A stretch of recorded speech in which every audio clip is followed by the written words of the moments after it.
ఒక్క voter miss కావద్దు, జాబితా నుంచి ఒక్క పేరు పోవద్దు. ఓటర్ల పూర్తి వివరాలు లేకపోవడంతో చాలా మందికి నోటీసులు ఇచ్చారు.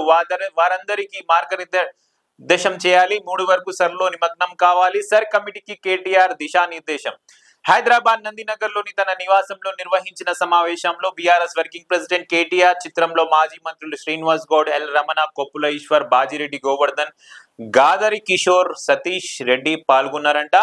ఎందుకు పాల్గొన్నారంటే ఒక్క ఓటరు కూడా ప్రజలది మిస్ కావద్దు అని గుర్తు చేస్తున్నారు. 23 జూలై ఇప్పుడు ఒకవేళ election commission of India date extend చేయి ఉండకపోతే రేపెల్లుండో 24th 25 లాస్ట్ ఉండేది డేట్. ఇప్పుడు చెప్తుర్రు కేటీఆర్ గారు ఒక్కరు కూడా ఓటు మిస్ కావద్దు అని.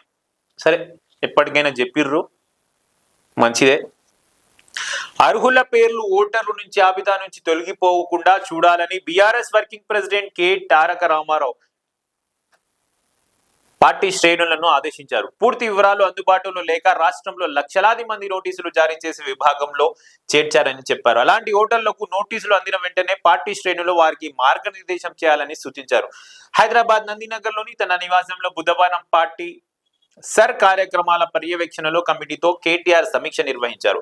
ఎమ్మెల్సీ ఎల్ రమణ ఆధ్వర్యంలోని ఈ కమిటీ రాష్ట్ర వ్యాప్తంగా కొనసాగుతున్న సర్ పురోగతి, క్షేత్రస్థాయిలో ఎదురు ఉన్న సమస్యలను కేటీఆర్ కు వివరించింది. ఈ సందర్భంగా కమిటీకి ఆయన పలు కీలక సూచనలు చేశారు. ఎన్యూమరేషన్ పత్రాల సమర్పించే చివరి తేదీ ఆగస్టు 3 వరకు శ్రేణులు దీనిలో నిమగ్నమై ఉండాలని కోరారు. డ్రాఫ్ట్ జాబితాను క్షుణ్ణంగా పరిశీలించాలి. ఆగస్టు 10న డ్రాఫ్ట్ ఓటర్ జాబితా విడుదలైన తర్వాత అసలు పని ప్రారంభమవుతుందన్న కేటీఆర్, జాబితాలో పేర్లు ఉన్నవారు లేని వారిని క్షుణ్ణంగా పరిశీలించాలని చెప్పారు.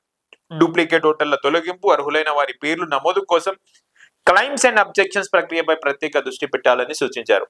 సర్ను సమర్థవంతంగా నిర్వహిస్తున్న జిల్లాలను అభినందించిన కేటీఆర్ దీనిని ఒక యజ్ఞంలా భావించి పార్టీ శ్రేణులంతా భాగస్వాములు కావాలని పిలుపునిచ్చారు. సో కేటీఆర్ గారు ఎట్టకేలకు చెప్పిర్రు, పార్టీ శ్రేణులకు సూచించారంట. సార్ ప్రక్రియ ఇప్పటి వరకు జరిగింది ఒకటి ప్రక్రియ, ఇప్పటి నుంచి జరిగే ప్రక్రియ ఇంకో ప్రక్రియ. అంటే ఇప్పటి నుంచి డ్రాఫ్ట్ జాబితా ఆగస్ట్ 10న పబ్లిష్ అవుతుంది. ఆగస్ట్ 3న ఎస్ఐఆర్ ప్రక్రియ అనేది ముగిసిపోతుంది. ఆ 7 రోజుల టైంలో డ్రాఫ్ట్ జాబితా రెడీ అవుతుంది. ఆగస్ట్ 10న డ్రాఫ్ట్ జాబితా రిలీజ్ అవుతుంది. కాబట్టి ఆగస్ట్ 10 తర్వాత ఎంతమంది డ్రాఫ్ట్ ఓటర్ లిస్టులు వచ్చాయి, డ్రాఫ్ట్ ఓటర్ లిస్టులో ఎంతమంది పేర్లు పోయాయి, మళ్ళా నోటీసులు వచ్చిన వారికి ఎలా హెల్ప్ చేయాలో పార్టీ శ్రేణులు అందరూ హెల్ప్ చేయాలని పార్టీ శ్రేణులకు కేటీఆర్ గారు సూచించారంట. మళ్ళా ఎస్ఐఆర్ ప్రక్రియ ఆగస్ట్ 3వ తారీఖు ముగిసిన తర్వాత చాలా మందికి నోటీసులు రాబోతున్నాయి. మళ్ళా వీళ్ళకి పర్మనెంట్ రెసిడెన్స్ సర్టిఫికేట్ అనేది ఒకటి ఇవ్వాలని మన హైదరాబాద్ ఎంపీ అసదుద్దీన్ ఓవైసీ గారు ఒకరు చెప్పిర్రు. దాని తర్వాత ఎందుకు బీఆర్ఎస్ నాయకులు కానీ, కాంగ్రెస్ నాయకులు కానీ, ముస్లిం నాయకులు కానీ, వేరే నాయకులు కానీ, ఎమ్మెల్యేలు కానీ, మినిస్టర్లు కానీ ఎందుకు స్పందిస్తలేరు? రాష్ట్రంలో సర్ ప్రక్రియలో కర్ణాటక రాష్ట్రంలో ఎలాగైతే ఇమీడియట్ గా పర్మనెంట్ రెసిడెన్స్ సర్టిఫికేట్ ఇంప్లిమెంట్ చేశారో ఎందుకు తెలంగాణలో పర్మనెంట్ రెసిడెన్స్ సర్టిఫికేట్ ఇంప్లిమెంట్ చేస్తలేరు? అది ఎంతసేపు పని, ఎన్ని రోజుల పని? మళ్ళా దీనిపై ఎందుకు ఏమైనా కుట్ర జరుగుతుందా? రాష్ట్ర ప్రభుత్వమే తెలంగాణ ఓటర్లు తీసేయాలని ఆలోచిస్తుందా అనే క్వశ్చన్ చాలా మందిలో ఉంది. మళ్ళీ ఎందుకు రేవంత్ రెడ్డి గారు పర్మనెంట్ రెసిడెంట్ సర్టిఫికేట్ అనేది ప్రజలకు ఇవ్వాలని ఆలోచిస్తలేరు అనేది నా క్వశ్చన్. మళ్ళీ రాబోయే రోజుల్లో నోటీసులు వచ్చిన వాళ్ళు కేంద్ర ఎన్నికల కమిషన్ ఇచ్చిన 11 జాబితాలలో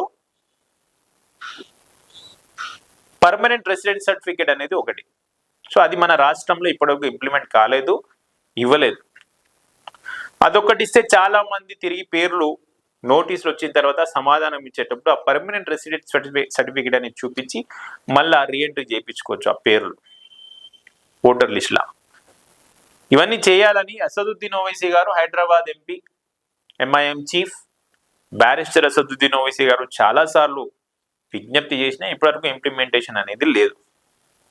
తర్వాత ఎందుకు ప్రభుత్వం కావాలని తెలంగాణ రాష్ట్రంలోని కాంగ్రెస్ ప్రభుత్వం కావాలని చేస్తలేదా, ఎందుకు చేస్తలేదు అనేది ప్రజలకు అర్థం కావడం లేదు. సూటి ప్రశ్న J24 న్యూస్ తరపు నుంచి. పిఆర్సీ ఎందుకు ఇంప్లిమెంట్ చేస్తలేరు తెలంగాణలో, ఎప్పుడు ఇంప్లిమెంట్ చేస్తారు? సో పిఆర్సీ ఇంప్లిమెంట్ కాకపోతే రాబోయే రోజుల్లో 2 రోజుల్లో తెలంగాణ ప్రభుత్వం పై J24 న్యూస్ ఒక డిమాండ్ చేస్తుంది, ఉద్యమం కూడా చేస్తుంది. చూస్తూనే ఉండండి J24 న్యూస్. Thank you.